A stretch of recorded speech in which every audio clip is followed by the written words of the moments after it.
Update. Am I the a-hole for calling divorce immediately after finding out my wife emotionally cheated on me? Original post. I found out my wife was cheating on me emotionally last week. I found it through a notification when she was in the shower. We are both 33 and married for 6 years. In my eyes, everything was good. Funny how one can hide their betrayal without other party noticing. I confronted her right away and told her to open the phone to show me the messages. She refused first, but gave up after I told we are getting a divorce. The texts were not that old, and there were not many. It was obvious most of the texts were deleted. I asked her questions about the affair. Why, who, where, how. I will not go into details as I want to stay anonymous, but I was trickle-truthed in the end. She got caught and trickle-truthed me. I do not believe her in what she said about the extent they went. At the beginning of our relationship, I made it very clear that cheating in any form is a relationship ender. I told her to get a lawyer because we are getting divorced. She asked for marriage counseling, promised to change, and even make her life completely dependent on me, leave the job, not leave the house, and give me all of her digital devices. I told her where marriage counseling would help was before she decided to have an affair. We could go to marriage counseling and solve the problem there by talking whichever problem she had. Instead, she went on to have an emotional affair and made sure to actively hide things from me by deleting texts and trickle-truthing.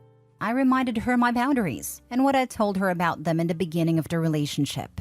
I will hand the divorce papers to her this month, and she's telling me to reconsider. Am I the a-hole in this situation? Now for the top comments before reading the update. Not the a-hole. You clearly stated a boundary and what the consequences would be. Now she's shocked that you actually meant what you said. Divorce her and get her out of your house. You clearly stated a boundary and what the consequences would be. Just wanted to add, this is a pretty universal boundary that you don't have to state to expect your partner won't cross. Even if you never have a convo about cheating, it's still reasonable to end a relationship. Agreed. There are boatloads of things you shouldn't have to explicitly tell your boyfriend or girlfriend not to do. I've never explicitly told my wife to not stab me, but I'm pretty confident that she's able to figure out that doing so is wrong, and that I will divorce her if she does so, and I survive. Likewise, I don't have to explain to her how divorce will be the result if she cheats in any way. Not the a-hole. The trickle truth is the problem that makes reconciliation a non-starter. You can't trust her. All the things she's willing to do now are band-aids.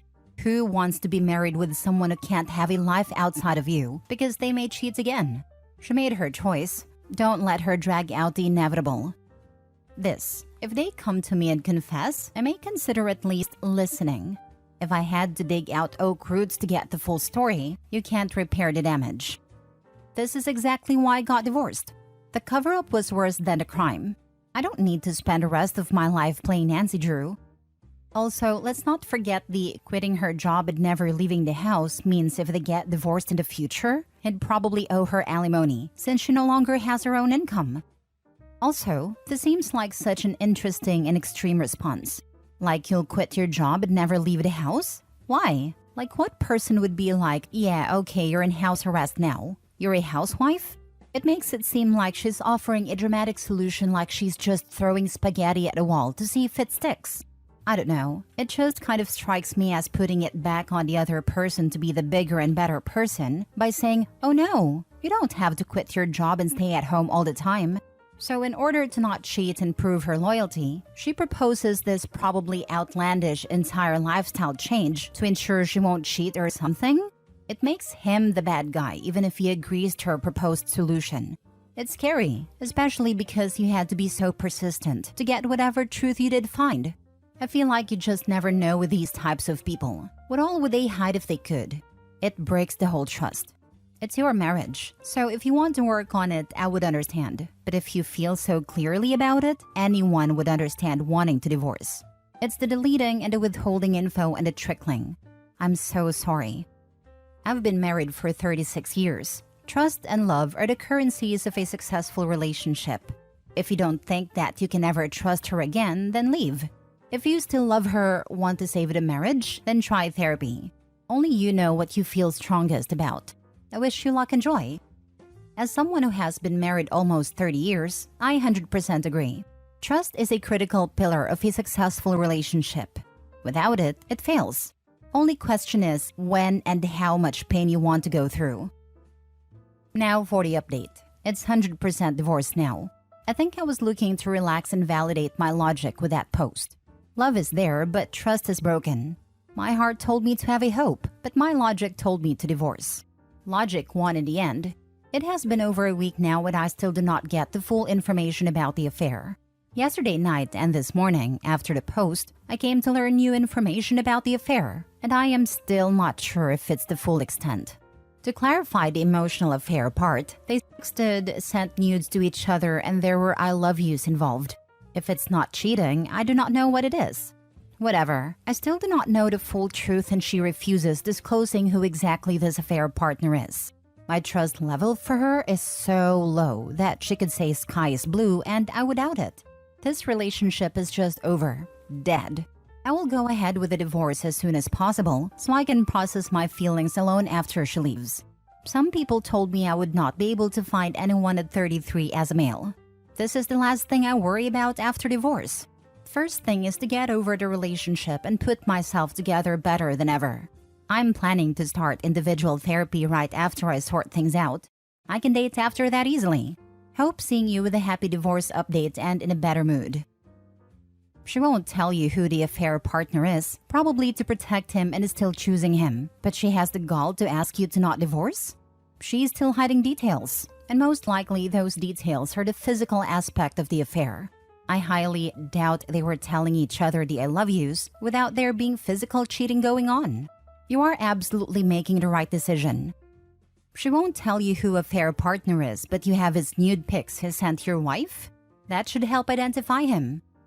Oh yeah, just go around at her work, asking blokes to drop their trousers and inspect their junks. I can't imagine why anyone would say that bit about being 33. Ignore that crap. The other guy must be married if she won't divulge. Sounds like you've made the right decision. If you do find out who Loverboy is, out him. Good luck. I read that and was thinking I must be screwed then as I'm a 32 female who's been single for a while. Must get started on becoming the old cat lady, haha. It's crazy cat lady. If you're going to plan accordingly. She's not disclosing the affair partner because it's someone close enough for you to have access to him and possibly the whole truth. I'm very sure you know this guy. She's also not disclosing because she's not planning on ending the affair at all. They plan on going below the radar and simply will get better at deceiving. Because they have easy access to each other. Anyway, her not being completely open bar for him means that there's no working through this. Should you even wish? Prepare to be hurt pretty bad when you find out who he is. After the divorce, they'll be out in the open in no time. Making that decision and sticking to it is very difficult. You've made a first step, and that's amazing. You probably will never find out the full truth. I'm divorcing my wife now for very similar circumstances. You will find someone else at 33. There's literally billions of fish in the sea. I totally agree. 33, looking good, feeling good, earning good, attentive. The amount of people in that thread who have no idea what emotional cheating even means really shows that when you come to Reddit for advice, you are largely receiving advice from 13-year-olds with almost no life experience. Next story. Am I the a-hole for telling my girlfriend she's a gold digger after she refused a prenup? I, 28 male, and my fiancé, 26 female, have been dating for 5 years. We met during college and have been inseparable ever since. I currently run my own catering business while she works as a financial advisor. During our relationship post-college, I've been earning quite a bit more than her, and for the most part, I'm completely fine with it. I pay for all our household expenses and didn't really expect her to contribute anything. She wants to go back to college to get her master's, so I've always told her to save up for college and I would take care of the rest. She's genuinely the love of my life. She's smart, charismatic, gorgeous, and is extremely kind and patient with me. From the moment I've been dating, I felt like she was going to be best I was ever going to have. So regrettably, I started treating her as such. I bought her lavish gifts, took her in fancy dinners, and the more my business flourished, the more I would spoil her. A month ago, during our trip to New York, I proposed to her. Up to that point, that was the best day of my life. But the devil had other plans for me, I guess. As soon as we came back from our vacation, the crap storm started. She started looking for venues and took the charge in planning our wedding. I was genuinely happy and couldn't wait. But when I saw the price of our dream wedding, I started to question everything. With the venue and everything else, it totaled to $400K. I mean, seriously? Initially, I thought she would pay for a chunk of it, since she had massive savings by now. But when I asked her, she told me it was my duty as a man to pay for the wedding. We got into a huge argument that evening, and I went to stay at my parents' house. Told them everything. I know I earn well, but there was no way I was spending $500,000 on a wedding. My parents were on my side and told me that their friend who plans weddings would give me an offer for a much cheaper wedding. In the meantime, I should ask my fiancé for a prenup. They told me they always had suspicions of her being with me because of money. They never told me, since in their words, their precious boy was so happy, and it wasn't their place to tell me how to spend my money. I called her that same evening and told her that I was getting someone else to plan our wedding. She initially seemed hesitant, but later relented and agreed, and then apologized for planning such an outlandish wedding. I went home the next day and dropped the second bomb on her. I wanted a prenup. At this, she wasn't so easily defeated. She went into a full-on mental breakdown, calling me emotionally abusive and a manipulative a-hole. I clearly told her that I have been paying for everything, and as a result, she has a lot of savings. I told her that her refusing was a deal breaker for me.